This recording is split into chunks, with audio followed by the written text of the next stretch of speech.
नमस्कार दोस्तों। भारतीय भूगोल की हमारी सीरीज चल रही थी और उस सीरीज में हमने भारत के दो भागों पे बात कर ली थी। पहला भाग हमने देखा था उत्तरी पर्वतीय प्रदेश और उसके बाद दूसरा भाग हमने देखा था उत्तर का विशाल मैदान।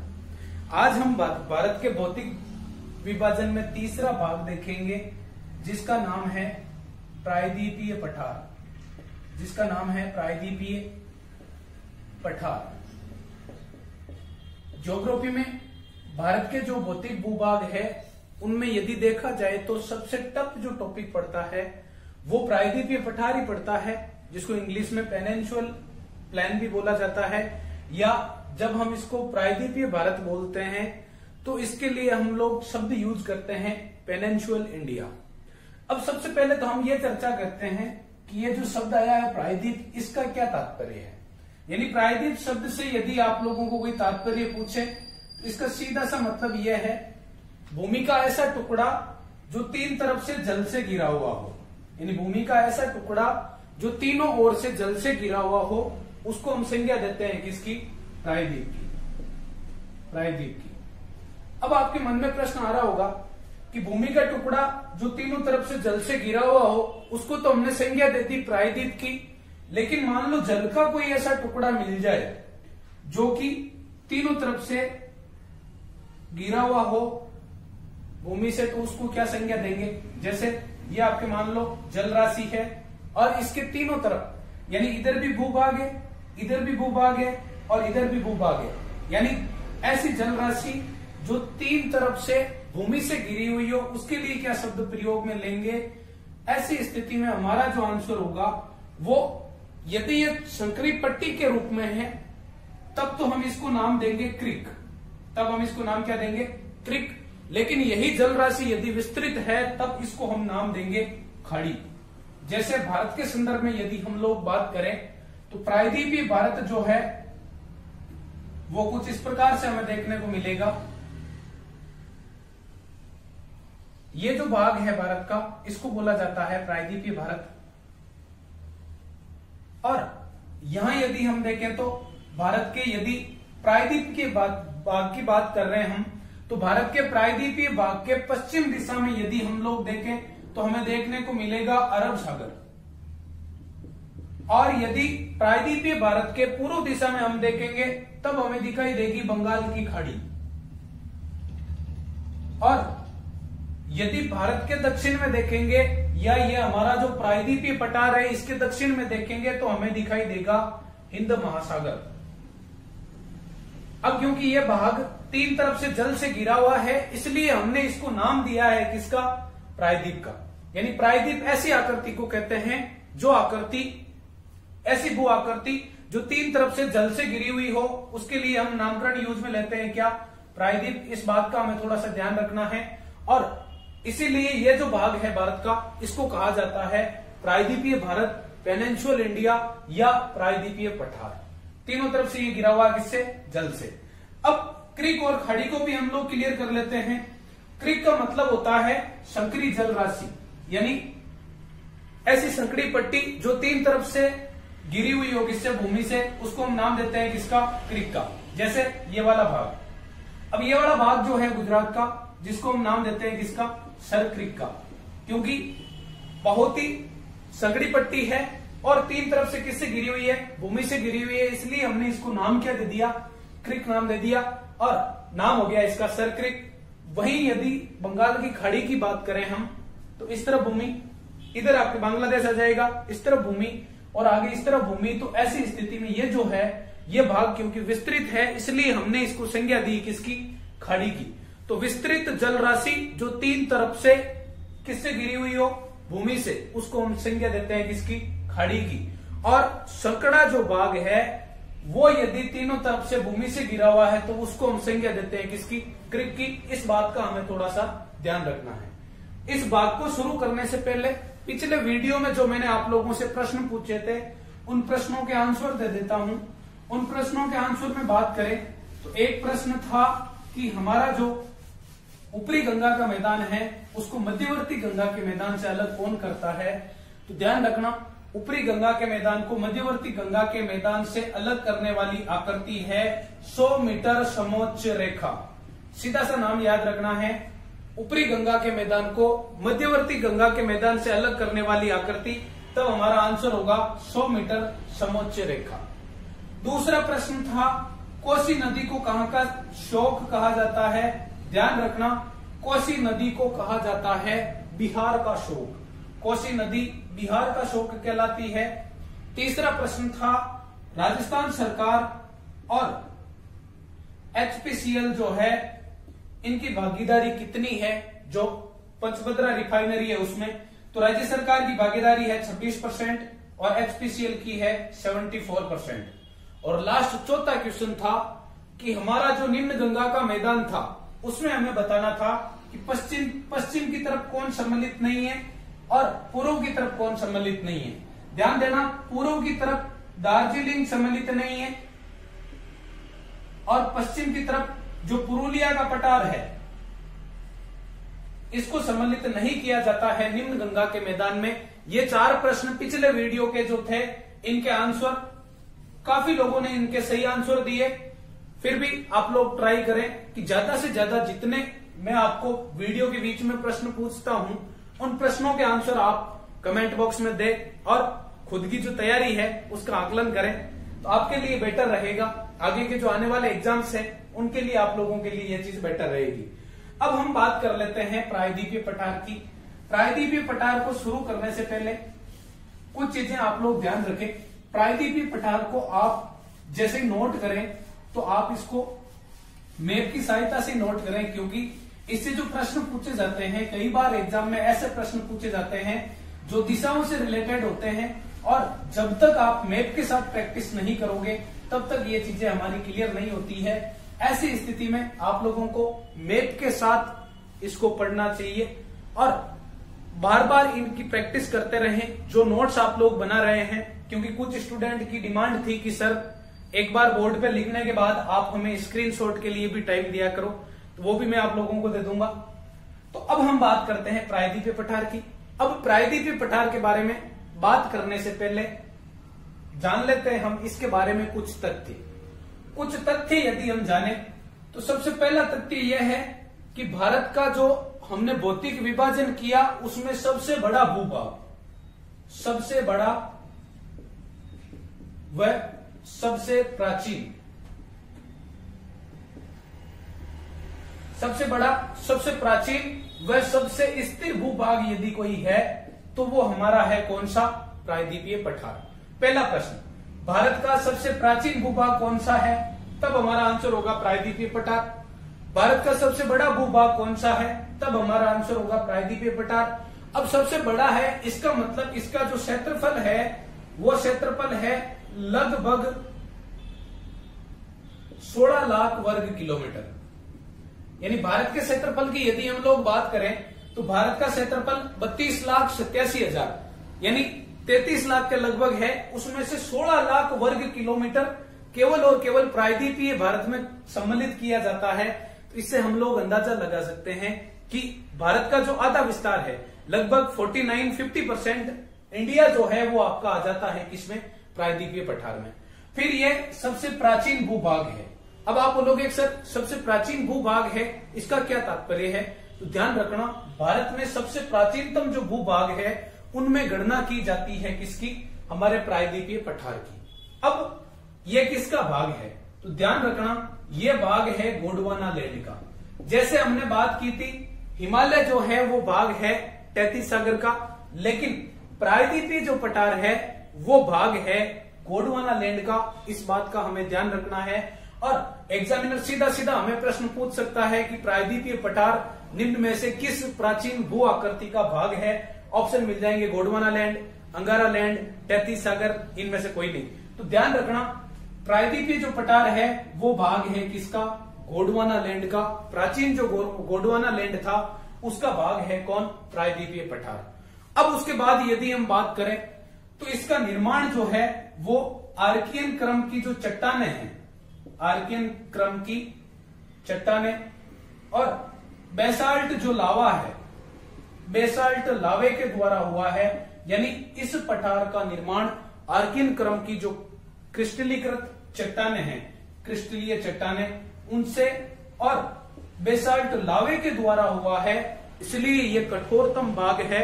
और इस भाग के यदि दक्षिण भाग में हम लोग बात करेंगे तो इस भाग में पाई जाती है काली मृदा की प्रधानता। जैसे हम देखेंगे दक्कन ट्रैप जो है पूरा का पूरा आपका काली मृदा से निर्मित है और उसका सर्वाधिक विस्तार जो हमें देखने को मिलेगा वो महाराष्ट्र में देखने को मिलेगा। यानी आर्कियन क्रम की जो क्रिस्टलीय चट्टानें हैं उनसे निर्माण हुआ है किसका, प्रायद्वीपीय भारत का। फिर बेसाल्ट लावे से, यानी ये जो पठार है इसमें प्रधानता पाई जाती है बेसाल्ट लावे की।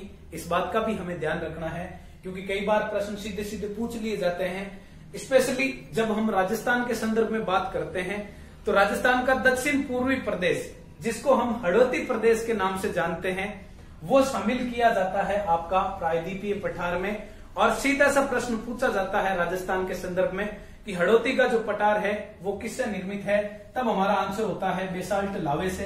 क्यों? क्योंकि वहां पर काली मृदा पाई जाती है, इसलिए बेसाल्ट मृदा जो है, यहाँ की जो काली मृदा है उसका निर्माण बेसाल्ट लावे के द्वारा हुआ है। इस बात का हमें ध्यान रखना है, राजस्थान के संदर्भ में ये हमारे लिए इंपॉर्टेंट है। क्यों?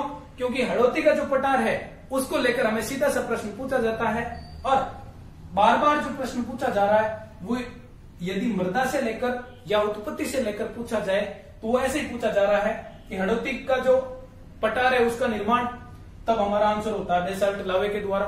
किसका भाग है, तब हमारा आंसर होता है प्रायद्वीपीय पठार का।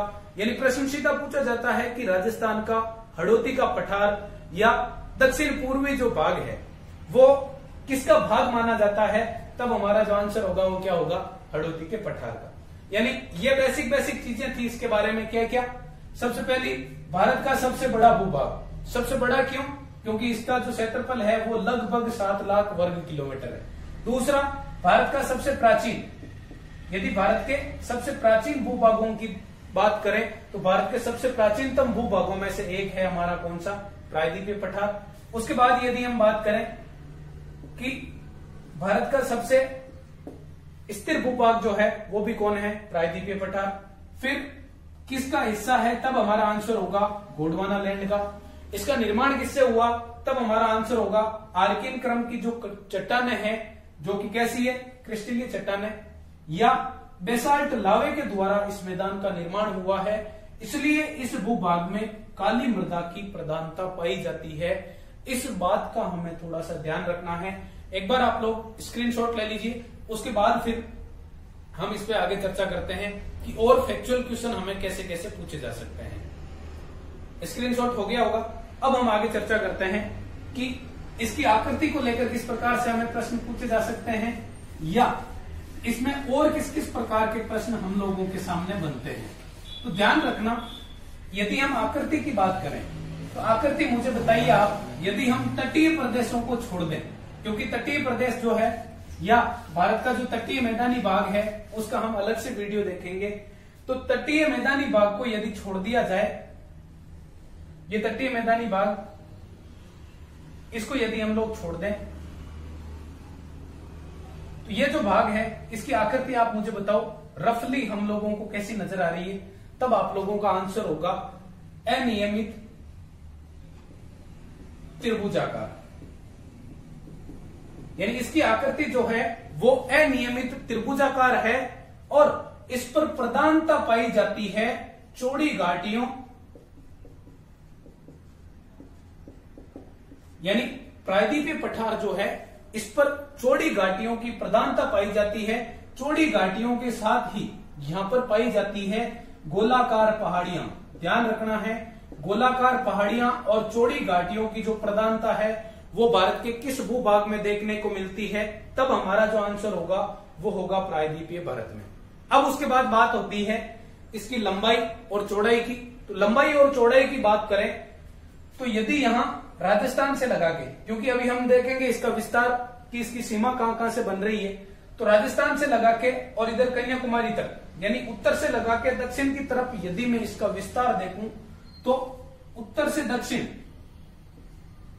इसकी जो लंबाई है वो लंबाई है लगभग 1600 किलोमीटर, और पश्चिम से पूर्व या पूर्व से पश्चिम इसकी जो चौड़ाई है वो चौड़ाई है पूर्व से पश्चिम वो है लगभग 1400 किलोमीटर। इस बात का भी हमें थोड़ा सा रफली आइडिया होना चाहिए।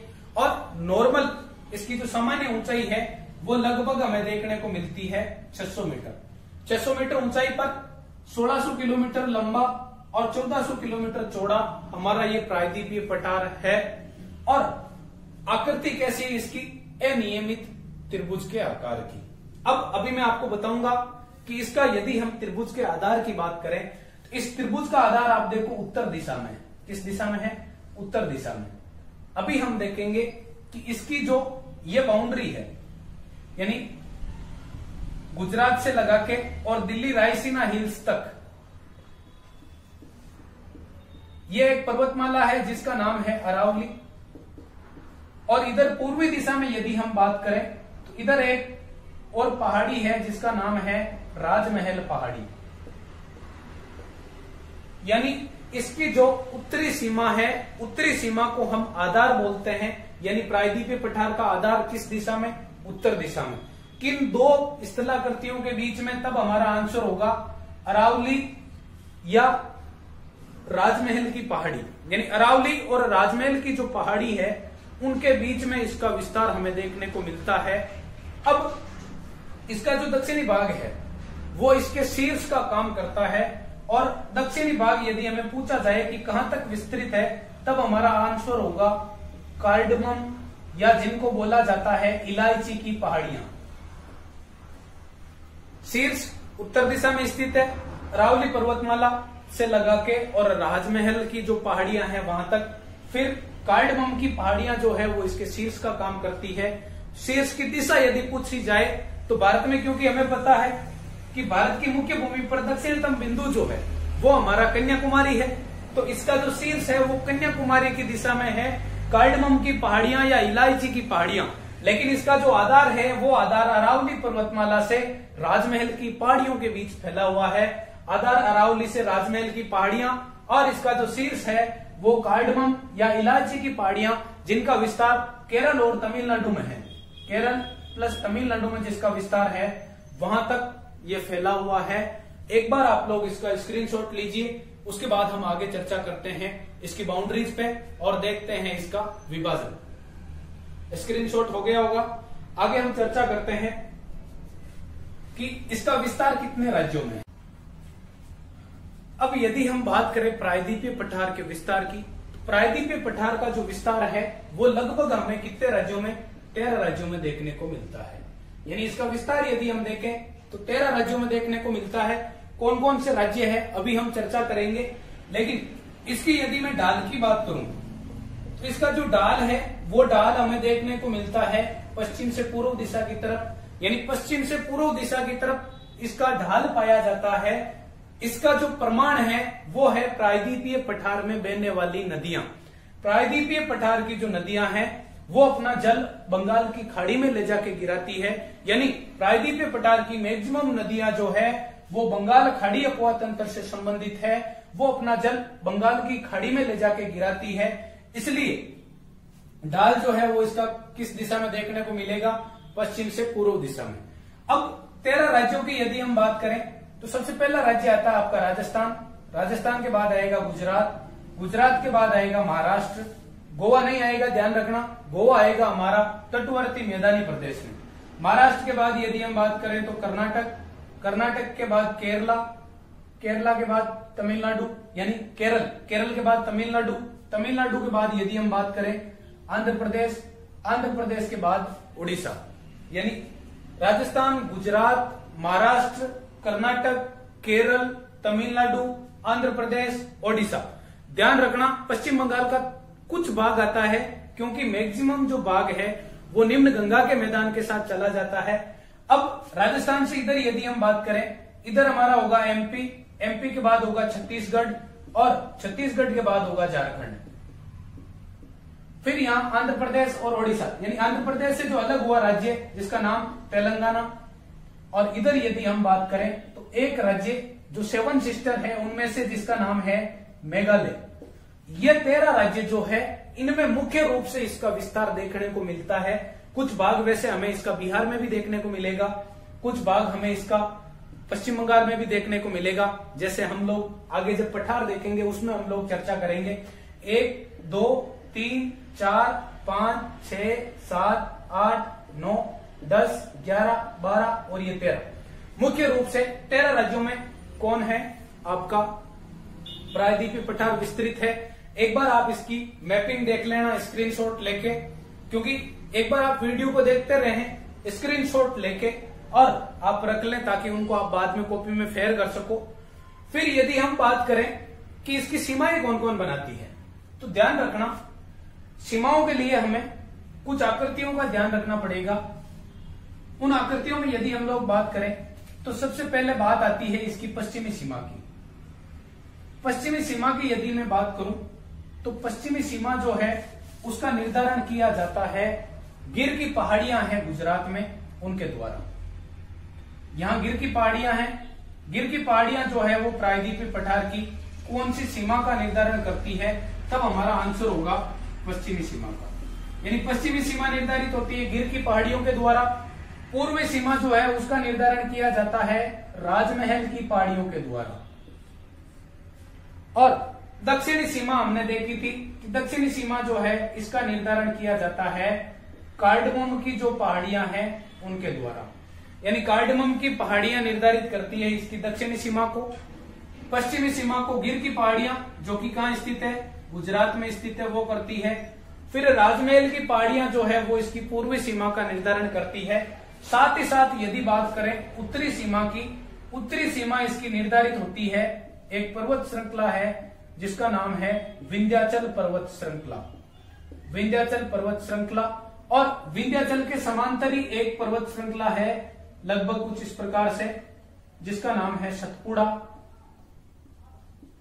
अब आप लोगों को आंसर बताना है विंध्याचल और सतपुड़ा जो श्रृंखलाएं हैं इनके बीच में यहां एक नदी बहती है जो कि अपना जल अरब सागर में लेकर आती है। उस नदी का क्या नाम है आप लोगों को आंसर देना है। इस नदी के साथ ही सतपुड़ा के इधर से भी एक नदी निकलती है और वो नदी इस दिशा में अपना जल लेके आती है। उसका आपको आंसर करना है कि उस नदी का क्या नाम है। देखते हैं कमेंट बॉक्स में कितने लोग आंसर करते हैं। यानी हमने देखा पश्चिमी सीमा गिर पहाड़ी के द्वारा, पूर्वी सीमा राजमहल पहाड़ी के द्वारा, उत्तरी सीमा विंध्याचल और सतपुड़ा पर्वत श्रेणी के द्वारा, दक्षिणी सीमा कार्डमम या इलायची की जो पहाड़ियां हैं उनके द्वारा। लेकिन दक्षिण पश्चिम दिशा यदि हम देखें तो यह निर्धारित की जाती है अरावली या इसी को बोला जाता है दिल्ली रायसीना दिल्ली क्रम की जो पहाड़ियां हैं उनके द्वारा, क्योंकि इंडिया के रेस्पेक्ट में अरावली को कई बार दिल्ली क्रम की पहाड़ियों के नाम से भी जाना जाता है। तो अरावली के द्वारा इसकी कौन सी सीमा हो जाएगी, तो आप देखिए ये हो गया आपका उत्तर, ये हो गया आपका पश्चिम। यानी उत्तरी पश्चिमी सीमा जो है उसका निर्धारण कौन करेगी, अरावली। पश्चिमी सीमा गिर की पहाड़ियां, उत्तरी सीमा विंध्याचल पर्वत और सतपुड़ा जो है इनके आगे देखेंगे हम छोटी छोटी और श्रेणियां भी है। पूर्वी सीमा राजमहल की पहाड़ियों के द्वारा। लेकिन उत्तरी पूर्वी जो भाग है यहाँ 3 पठारों के हमें नाम ध्यान रखने हैं। एक पठार है जिसका नाम है कार्बी एंग्लो पठार। फिर एक पठार आता है जिसका नाम है मेघालय का पठार, और मेघालय के पठार का ही एक भाग है जिसका नाम है शिलांग पठार, जिसका नाम क्या है, शिलांग पठार। अब इस मेघालय के पठार को यहां निवास करने वाली जनजातियों के आधार पर 3 पहाड़ियां विभाजित करती है, और उन तीनों पहाड़ियों के क्रम से यदि हम नाम देखें तो गारो, खासी और जयंतिया।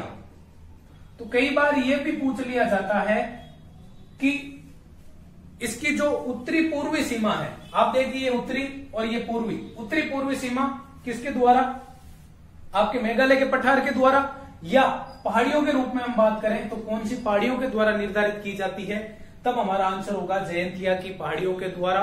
और एक चीज आप क्लियरली ध्यान रखना, जब मैं आपको पूर्वांचल की पहाड़ियां बता रहा था उस समय भी मैंने इनका जिक्र किया था, लेकिन ये हिमालय के भाग नहीं है, ये आपकी भाग मानी जाती है प्रायद्वीपीय पठार का। गारो, खासी और जैंतिया, इनका नामकरण यहाँ निवास करने वाली जनजाति के आधार पर किया गया है। गारो, खासी और जैंतिया की पहाड़ियां। तो उत्तरी पूर्वी जो सीमा है उसका निर्धारण किया जाता है किसके द्वारा? जैंतिया की पहाड़ियों के द्वारा। इसके अलावा यदि हम लोग बात करें तो इसके इस दिशा में यानी पश्चिम दिशा में इसके सारे जो विस्तृत है उसको नाम दिया जाता है पश्चिमी घाट। इसको नाम दिया जाता है पश्चिमी घाट। और पूर्वी दिशा में हमारा जो प्रायद्वीपीय पठार है इसके सारे जो विस्तृत है उसको नाम दिया जाता है पूर्वी घाट। उसको क्या नाम दिया जाता है? पूर्वी घाट। इन बातों का हमें थोड़ा सा ध्यान रखना है। यानी ये हो गया हमारा सीमा रेखा के निर्धारण का काम। एक बार रिवाइज करवा देता हूं आपको। यदि बात करें पश्चिमी सीमा की, पश्चिमी सीमा बनाएगी गिर पहाड़ी। बात करें यदि हम उत्तरी सीमा की तो आपको सीधा सा याद रखना है विंध्याचल और सतपुड़ा पर्वत के द्वारा। फिर यदि हम लोग बात करें पूर्वी सीमा की, पूर्वी सीमा बनाई जाएगी राजमहल की पहाड़ियों के द्वारा। और यदि हम बात करें दक्षिण सीमा की, दक्षिण सीमा बनाई जाएगी कार्डमम या इलायची की पहाड़ियों के द्वारा। फिर यदि हम बात करें कि उत्तरी पश्चिमी सीमा कौन बनाएगी, तब हमारा जो आंसर होगा वो होगा अरावली पर्वतमाला या दिल्ली क्रम की जो पर्वतमाला है उसके द्वारा। फिर यदि हम बात करें उत्तरी पूर्वी सीमा, उत्तरी पूर्वी सीमा का जो निर्धारण है वो किया जाएगा आपका जयंतिया की पहाड़ियों के द्वारा। अब देखो, ये भाग माना जाता है मेघालय का जो पठार है वो प्रायद्वीपीय पठार का, लेकिन इनको अलग करने वाली एक गैप है, क्योंकि इनके बीच देखो आप गैप पड़ गया है। उस गैप का नाम आपको कमेंट बॉक्स में लिखना है कि कौन से गैप के द्वारा मेघालय का पठार प्रायद्वीपीय पठार से अलग होता है। देखते हैं कितने लोग आंसर करते हैं। दो नाम है इसके, दोनों नाम आपको कमेंट बॉक्स में लिखने हैं कि उसको किस नाम से जाना जाता है। देखते हैं कितने लोग इसका आंसर करते हैं। अब लास्ट इसके बारे में जो जानकारी बची, एक बार आप स्क्रीनशॉट लीजिए, उसके बारे में लास्ट जानकारी बता देता हूं कि इसको कितने भागों में विभाजित करेंगे। ये हो गया। इसके बाद लास्ट की उच्चावच के आधार पर इसको हम 3 भागों में बांटकर पढ़ेंगे। उच्चावच के आधार पर इसको हम 3 भागों में बांटकर पढ़ेंगे और वो 3 भाग कौन कौन से होंगे उनके बारे में हम लोग थोड़ी सी चर्चा कर लेते हैं कि प्रायद्वीपीय पठार जो है उसको उच्चावच के आधार पर 3 भागों में बांटा जाता है और वो 3 भाग कौन कौन से होते हैं उनकी हम थोड़ी सी चर्चा कर लेते हैं। तो उन तीनों भागों के बारे में यदि हम चर्चा करें तो सबसे पहला जो भाग है वो आपका है मध्यवर्ती उच्च भूमि। मध्यवर्ती उच्च भूमि यानी ये हमारा प्रायद्वीपीय जो भारत है उसका मैप हो जाएगा। अब देखना, इसको 3 भागों में हम मुख्यतः बांटते हैं। पहला भाग है आपका मध्यवर्ती उच्च भूमि, मध्यवर्ती उच्च भूमि। दूसरा जो भाग है उस भाग का नाम है दक्कन ट्रेप या दक्कन का पठार, दक्कन का पठार। अब देखो, एक नदी जो मैंने आपको पूछी थी कि आपकी विंध्याचल और सतपुड़ा पर्वत श्रेणी जो है उनको अलग कौन करती है, वही नदी आपकी मध्यवर्ती जो उच्च भूमि है उसको अलग करेगी। किससे? दक्कन के पठार से। उस नदी का आपको कमेंट बॉक्स में नाम बताना है। और तीसरा जो भाग है वो है आपका उत्तरी पूर्वी मैदानी प्रदेश, उत्तरी पूर्वी मैदानी प्रदेश, जिसमें सम्मिलित किया जाता है कार्बी एंग्लो पठार को, शिलांग के पठार को और मेघालय के पठार को। कार्बी एंग्लो पठार, शिलांग का पठार और मेघालय का पठार। कार्बी एंग्लो पठार जो है वो असम राज्य में स्थित है, बाकी दोनों के दोनों आपके मेघालय में स्थित है। यानी ये उच्चावच के आधार पर इसके प्रमुखतया 3 भाग हो गए और 3 भागों में बांटकर हम इसका अध्ययन करते हैं। अब आगे हमारा जो चर्चा होगी या हम लोग जो चर्चा करेंगे, आगे का जो हमारा वीडियो लेक्चर होगा उसमें हम लोग चर्चा करेंगे। एक वीडियो मैं आप लोगों के लिए लेके आऊंगा, वो लेके आऊंगा प्रायद्वीपीय जो पठार है इसमें प्रमुख पठार कौन कौन से हैं, क्योंकि प्रायद्वीपीय पठार को हम लोग 2 भागों में डिवाइड करके पढ़ते हैं। एक तो पढ़ते हैं प्रायद्वीपीय पठार के पठार, यानी इस पर जो पठार स्थित है उन पठारों की क्या क्या विशेषताएं हैं और उनमें हमें किस किस प्रकार से प्रश्न पूछे जा सकते हैं। दूसरा आता है प्रायद्वीपीय पठार की पर्वत श्रेणियां या पहाड़ियां, यानी एक तो प्लेन और दूसरा माउंटेन। 2 वीडियो आगे और आएंगे जिनमें आपका प्रायद्वीपीय पठार जो होगा वो एकदम से क्लियर होगा।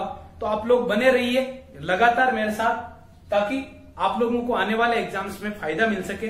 उम्मीद करता हूं कि मेरे द्वारा जो जानकारी आप लोगों को दी गई है वो जानकारी आप लोगों के लिए फायदेमंद है।